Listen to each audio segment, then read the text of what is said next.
प्रत्येक शुभ कार्य में भद्रावास का विचार क्यों करते हैं? भद्रा कौन है? भद्रा काल क्यों अशुभ है?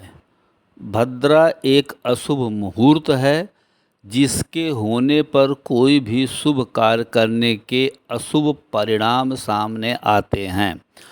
धार्मिक मान्यताओं और ज्योतिष के अनुसार भद्रा भगवान सूर्य और छाया की पुत्री और शनिदेव की बहन है। भद्रा का स्वभाव अपने भाई शनिदेव की तरह ही बहुत कठोर, क्रोधी और उदंड था। इनका विकराल रूप काला, लंबे बालों और दांतों वाला है।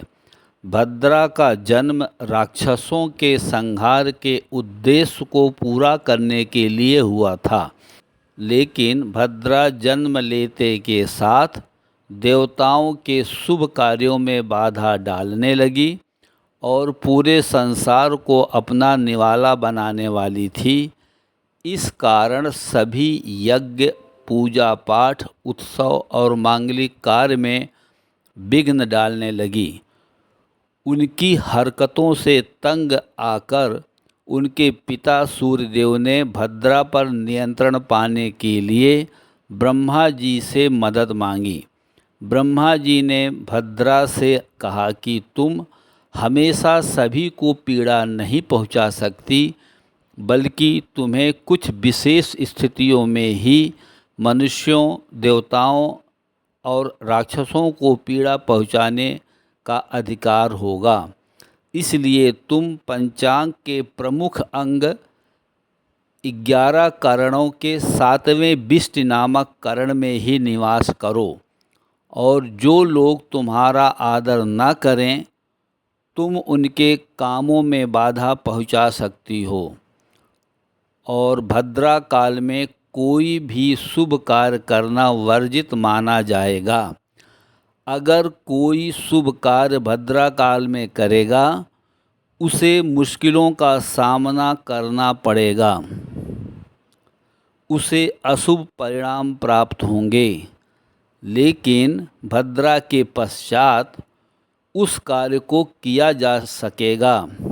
हालांकि भद्रा के वक्त तंत्र मंत्र की पूजा और कोर्ट कचहरी का कोई काम करना अशुभ नहीं माना जाता है, लेकिन भद्रा काल में शादी, विवाह, रक्षा बंधन, होलिका दहन जैसे शुभ कार्य करने को मना होता है।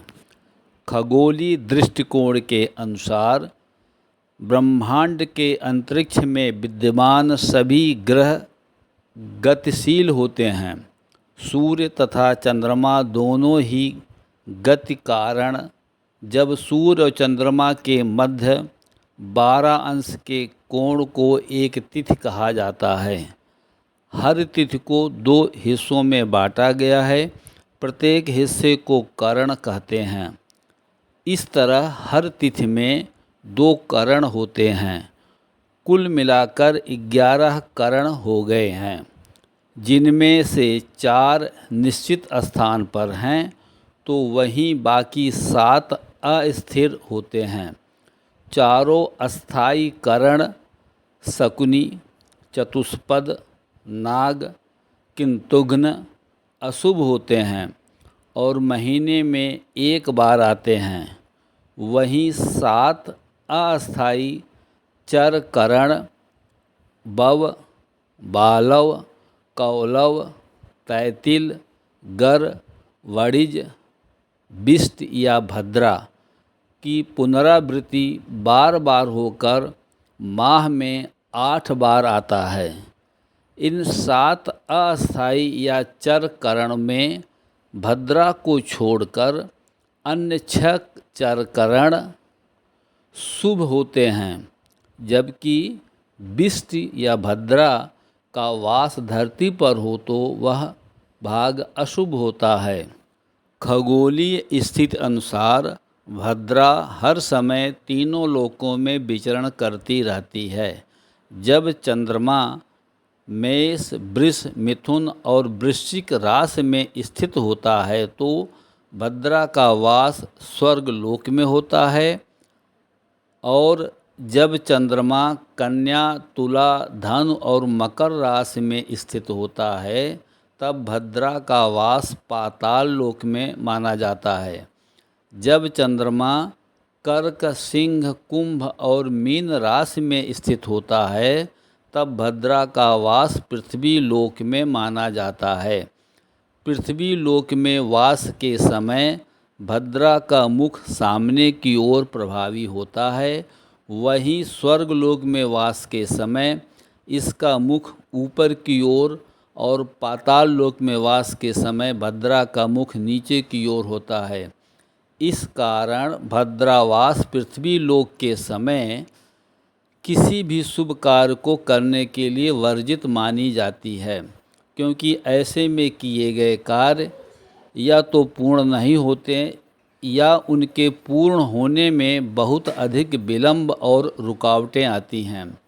वहीं जब भद्रा स्वर्गलोक या पाताल लोक में वास करती है तब पृथ्वी लोक में इसके शुभ फल की संभावना की जाती है। अगर भद्रा काल में कोई जरूरी कार्य को करना पड़ जाए तो भद्रा के प्रकोप से बचने के लिए भद्रा के 12 नामों का जाप और भगवान शिव की आराधना करना चाहिए।